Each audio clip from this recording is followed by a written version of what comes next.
അസ്സലാമു അലൈക്കും വറഹ്മത്തുള്ളാഹി വബറകാത്ത്. ഓരോ പ്രവാസിയും കേൾക്കേണ്ടതാണ്. ഞാനും നിങ്ങളും വിചാരിക്കുന്നത് പോലെയല്ല ഞങ്ങളുടെ പോക്ക്. കാരണമൊന്നുമല്ല. 30-40 വർഷം പ്രവാസ ലോകത്ത് ജോലി ചെയ്ത് കിട്ടുന്ന കാശുകളൊക്കെ ഞങ്ങളുടെ കുടുംബത്തിനും ഞങ്ങളുടെ മക്കൾക്കും ഞങ്ങളുടെ കുടുംബത്തിനൊക്കെ അയച്ചു കൊടുത്തു. അൽഹംദുലില്ലാ, അതൊന്നും ഒരു കുറവ് എന്ന് ഞാൻ പറയുന്നില്ല.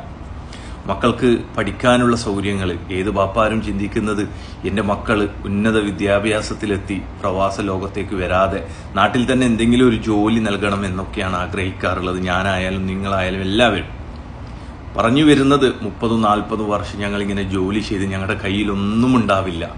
നമ്മൾക്കറിയില്ല നമ്മൾ 40 വർഷമായി, അതല്ലെങ്കിൽ ഞങ്ങൾക്ക് പ്രായം കൂടി എന്ന് ഞങ്ങളാരും അറിയാറുമില്ല. കാരണം നാട്ടിലെ പ്രശ്നങ്ങൾ പറയുമ്പോൾ ഞങ്ങൾ കൊടുക്കുവാണ്. മാസങ്ങളോളം കിട്ടുന്ന ശമ്പളം അയച്ചു കൊടുക്കുമ്പോൾ ഞങ്ങളുടെ വയസ്സ് കൂടിക്കൂടി വരുന്നു, ഞങ്ങൾ ഇത്രയും കാലം വർഷങ്ങളാ കൂടിക്കൂടി വരുന്നു എന്ന് ഞങ്ങൾ ആരും പ്രവാസികൾ ചിന്തിക്കാറില്ല.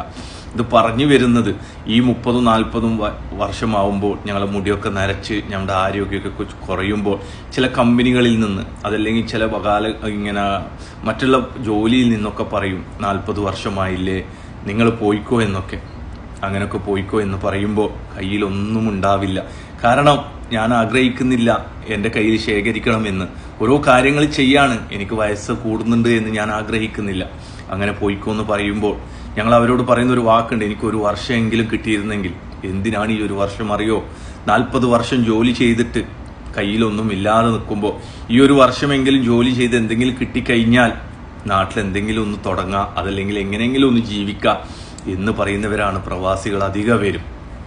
പിന്നെ മക്കളോട് പറയുന്നത്, മക്കളെ ഓരോ ബാപ്പാരും കഷ്ടപ്പെട്ടിട്ട് മക്കളെ ഉന്നത വിദ്യാഭ്യാസത്തിൽ എത്തിക്കാനും നിങ്ങൾക്ക് വേണ്ടുന്ന പഠനങ്ങളും നിങ്ങൾക്ക് വേണ്ടുന്ന പുസ്തകങ്ങളും നിങ്ങൾക്ക് വേണ്ടുന്ന മൊബൈലുകളും നിങ്ങൾക്ക് വേണ്ടുന്ന വണ്ടികളും ഒക്കെ ബാപ്പ അധ്വാനിക്കുന്ന സമയത്ത് നിങ്ങൾ ചോദിക്കുന്ന ഓരോന്ന് വാങ്ങി തന്നിട്ടുണ്ട്. പക്ഷെ നിങ്ങൾ ചെയ്യേണ്ടത്, ബാപ്പാന്റെ ഒരു പ്രായം നിങ്ങൾക്ക് എന്തായാലും കാണാൻ പറ്റുന്ന സമയത്ത് ആ ബാപ്പയെ വിളിച്ച് പറയണം, ബാപ്പ ഒരുപാട് കാലം കഷ്ടപ്പെട്ട് ഞമ്മൾക്ക് തന്നില്ലേ, ഇനി ഞാൻ കഷ്ടപ്പെടട്ടെ, ബാപ്പ വീട്ടിലേക്ക് വാ എന്ന് പറയാൻ ഓരോ മക്കളും തയ്യാറാവണം. നമുക്കറിയാം ഏത് ബാപ്പാരോട് ഞങ്ങൾ പറഞ്ഞാലും ബാപ്പാര് പറയും, എന്ത് എടാ ഞാൻ എന്തെങ്കിലും ഒരു ജോലി ചെയ്തോളാം, ചെറിയ വീട്ടിലിരിക്കുമ്പോൾ ഇതാവുന്നു. ഇതെന്തുകൊണ്ടാണെന്നറിയാം, ഞാൻ അധ്വാനിക്കണം, ഒരാളെയും ബുദ്ധിമുട്ടാക്കരുത് എന്ന് വിചാരിച്ചിട്ടാ. എൻ്റെ പൊന്നുമക്കളൊക്കെ ഇങ്ങനെയുള്ള ബാപ്പാനെയൊക്കെ പൊന്നുപോലെ സ്നേഹിക്കുക.